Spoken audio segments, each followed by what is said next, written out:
I've been looking at GSM modules recently, and this is the latest one to arrive. So this is an M590, and so this is a kit, so we have to solder it together before testing it.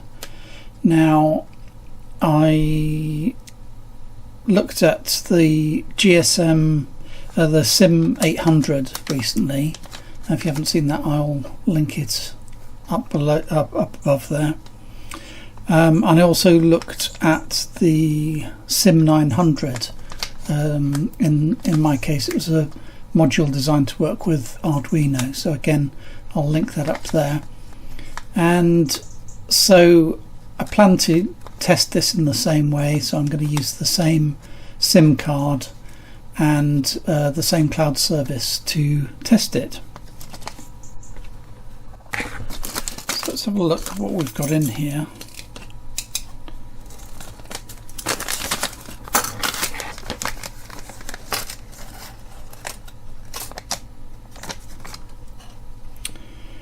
So we've got a circuit board,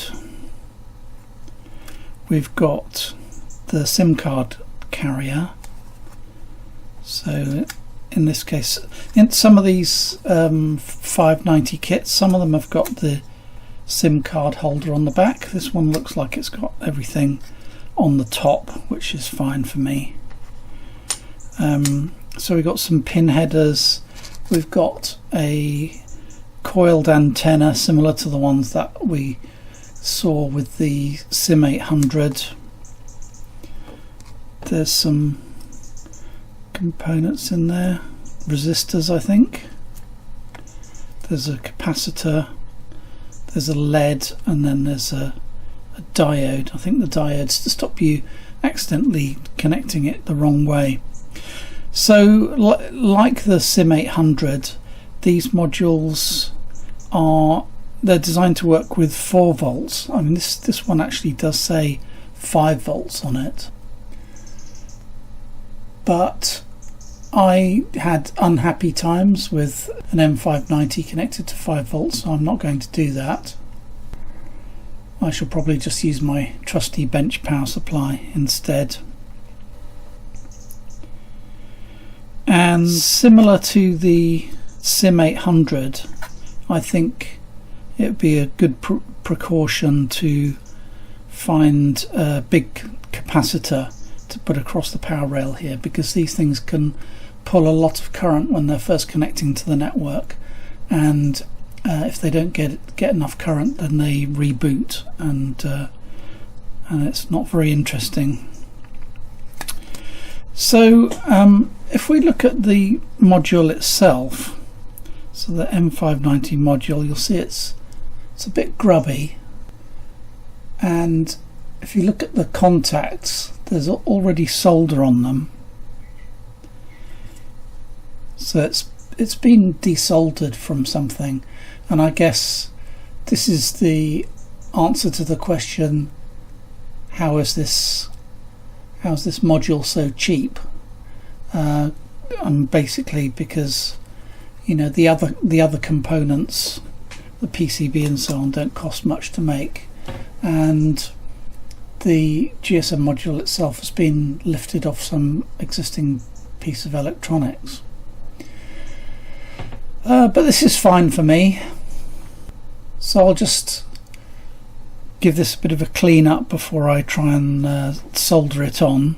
I'll desolder any stuff that's on here with the solder pump. We'll mount it on here. So this is one of these type of boards where you've got little sort of flat solder pads, and you're meant to line up the castellations on the chip and put a little bit of solder in between. So I shall do that. So let me show you what I've done there. I've in terms of assembling the components, there are a couple of surface mount resistors. So you get in the kit 4 4K resistors. So one is up here, the current limiting resistor for the LED, which does seem like a high value, and I worked out it was providing less than a milliamp of current through the LED, but who knows, maybe that works, we'll see. And the other resistor is there, which is something to do with the circuit for the SIM card here. So we've got some pin headers where we can connect the power and the serial. What other components? We have the tiny coiled aerial there. The capacitor here, I ditched the surface mount capacitor, which was only 100 microfarads, and I put a 470 in instead. And actually the hardware manual for the 590, the M590E, recommends a 470 microfarad capacitor, so it takes a bit more space, but it's quite a big board anyway. And I cleaned up and mounted the module itself on the board. This diode here, I realised it's probably not just for kind of protecting the board from accidental reversal, but also because it drops 0.5 volts, something like that. So you've got 5 volts coming in, because it does actually say 5 volts on the edge connector here. But if you got 5 volts coming in, then on this side you'll have about 4.5, and this module is designed to work with 4.5, so that's why they've got that. As you see, rather than have the wires on the edge connector, I've had sort of unreliability with the these thin sort of header type leads, DuPont leads some people call them, but they can't carry much current, and I've had a bit of unreliability with those. So what I've decided to do is go with these bits of mains cable that I had in a box here, so brown for positive, blue for negative. So I've gone direct to the input diode here, which is actually wired, the circuit board bridges that to the 5 volts there, and on the flip side I've connected the ground onto the back of the connector there. So I'm hoping that the big capacitor and the thick wires will make this work reliably.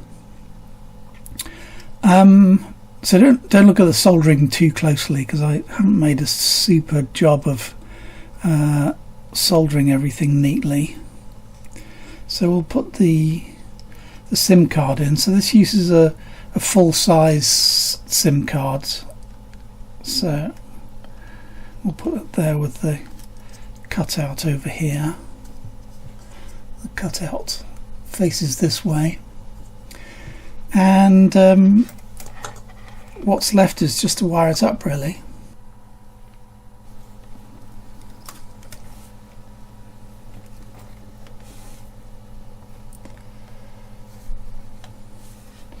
So I've got the negative and the positive coming from my bench power supply, which is set. It's got the current limiting disabled, because this module's likely to want to pull maybe 2 amps when it switches on.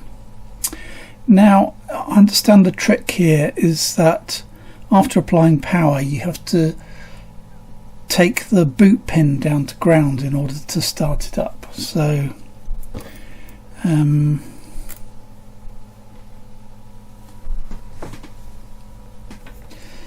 I'll short it out with these tweezers here.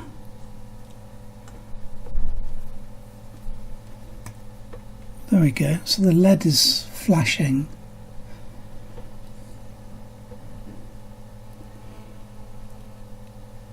That's quite surprising. Even with a 4K resistor, the LED has got enough current to light up quite brightly. Actually, this was a replacement LED. I forgot to mention that.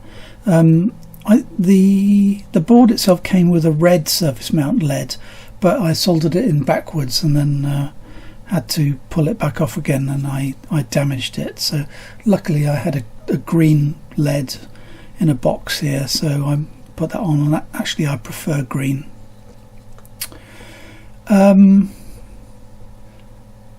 So I'm not sure what the LED does apart from this slow flash.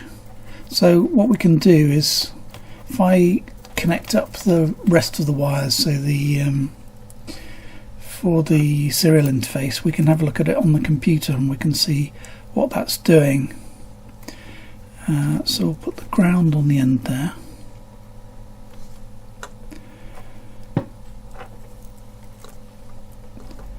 And then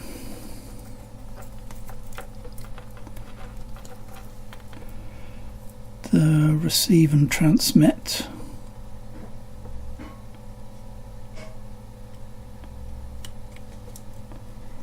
Which I think is that way around.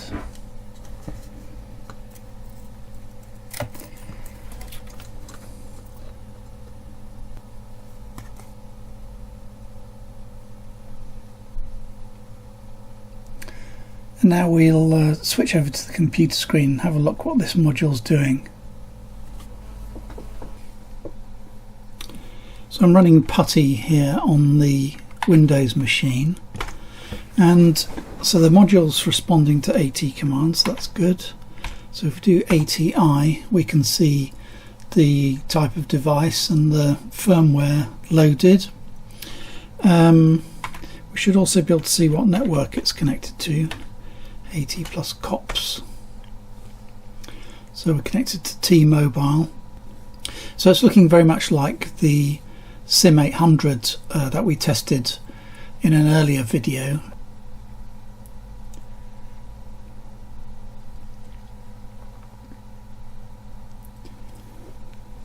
So the LED doesn't seem to do much on this particular board. It just has a regular flash like that, so it doesn't tell you whether the board's connected or connecting, unlike the SIM800 and the SIM900. But the command set seems to be the same here. So we should be able to see all of the available networks like this.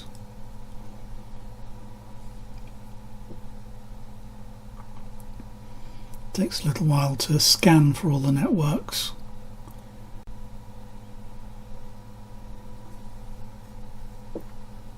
There we are. So we've got T-Mobile, which we're attached to, O2 and Vodafone.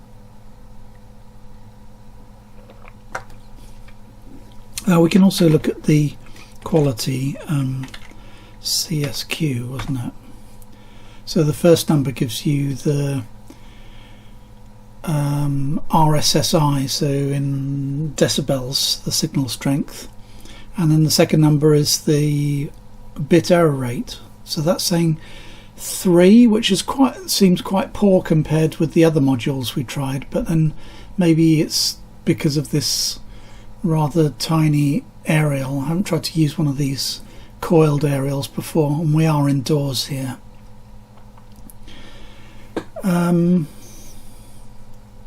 So having done that, we can start doing some SMS testing. So first of all, CMGF, let's look at the mode.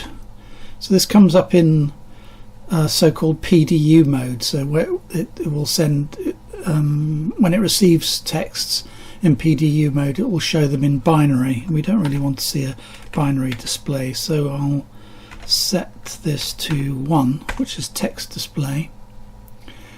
And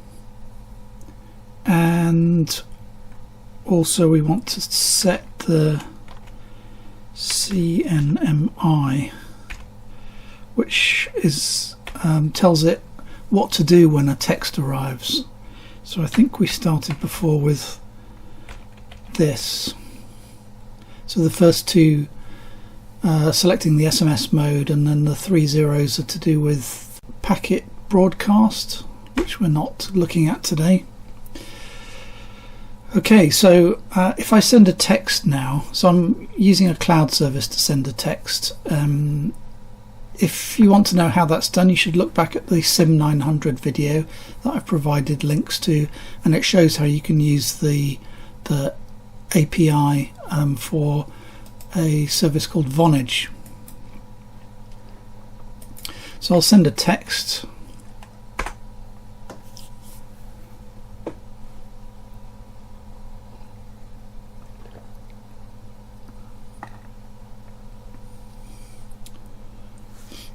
Okay, so we've got an indication there.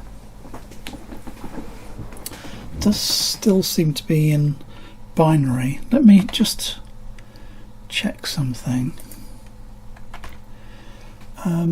We should also be able to see what character set is selected.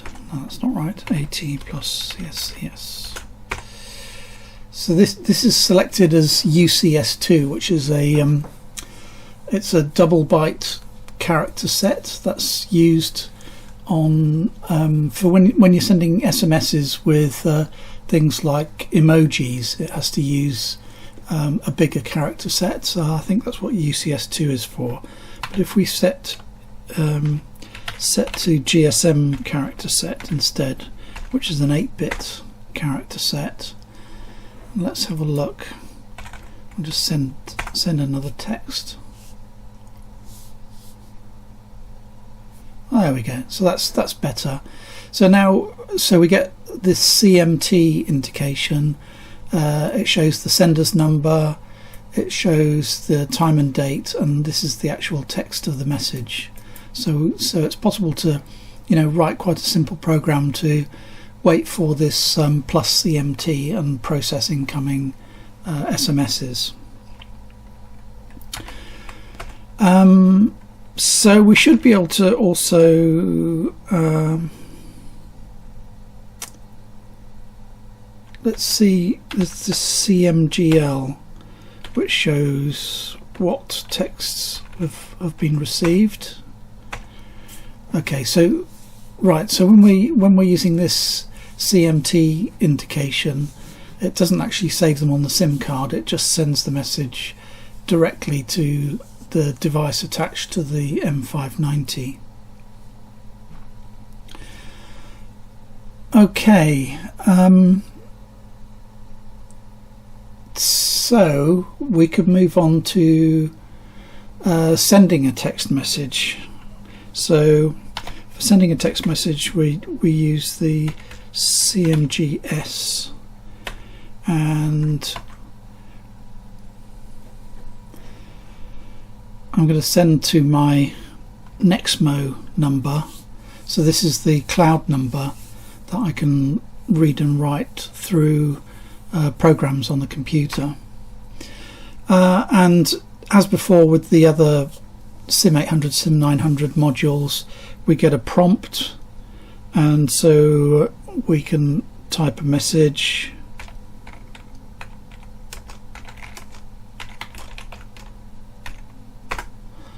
And we can end the message by doing Control-Z and enter. And there we go, the AT plus CMGS. So the response, the plus CMGS, is saying that the text has been successfully sent.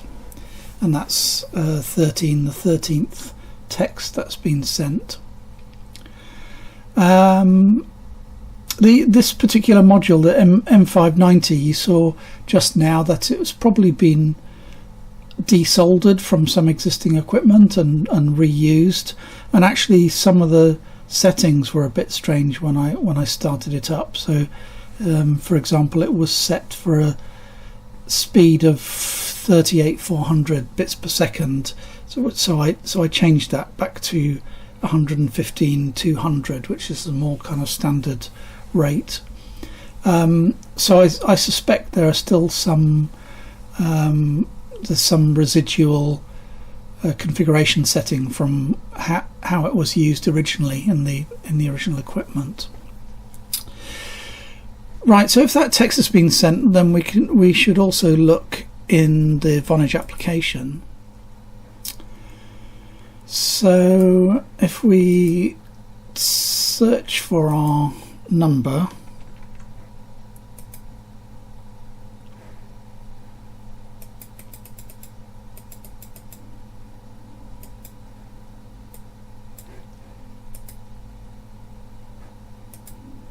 oh no, that's message ID. Silly me.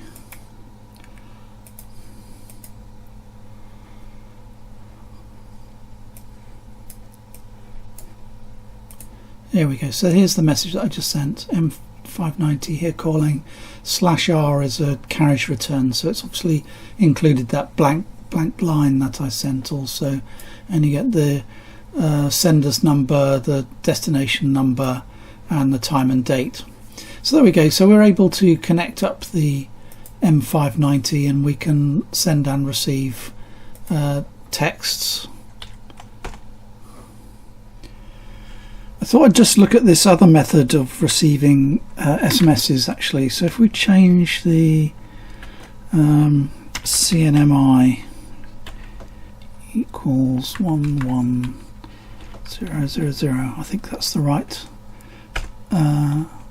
incantation. So when I was testing the SIM800 and the SIM900, this was the method that I was using to receive text in the first place. So you get an indication and then you can go and pick up the message, which let's just try it. So I'll send an SMS.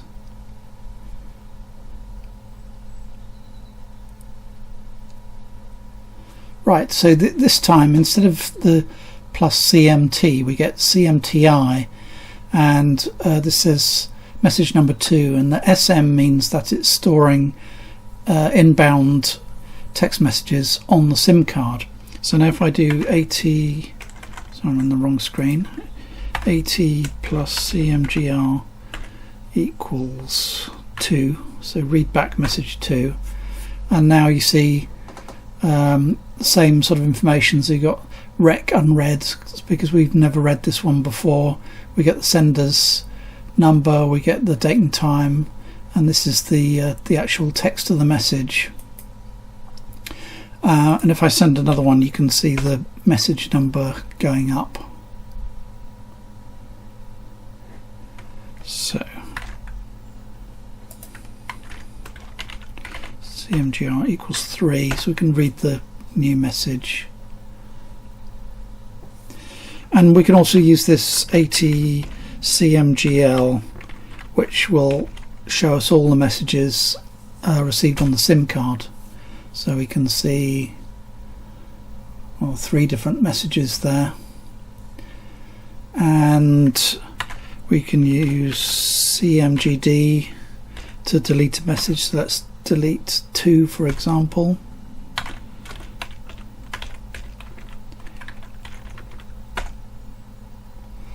And that message is now gone. So actually there's a lot of commonality between the 3 modules that I've looked at, the SIM800, the SIM900 and the M590E, which is quite encouraging because it looks like it's possible to write an application that will support all 3 modules with really little change in between them. Of course, I mean, you can query the module like this and find out which module is loaded. So you might use that if you're going to, have a design that could use different types of modules at different times. And this one is by far the cheapest module. So that, as I said, this was about £2 actually shipped. So very encouraging that it works for that low price. And you can see, relative to the SIM800, it's quite a large one. It's probably 4 times larger. The SIM800 is slightly more expensive at about £5, and I think this is a quad band, whereas this is just a dual band. So this one works in the UK but might not work, for example, in North America. But there you go, another GSM module tested, and I hope you enjoyed that walkthrough. All the necessary materials are on my GitHub, and I'll put that down on the links below. Thanks very much for watching, and see you in the next video.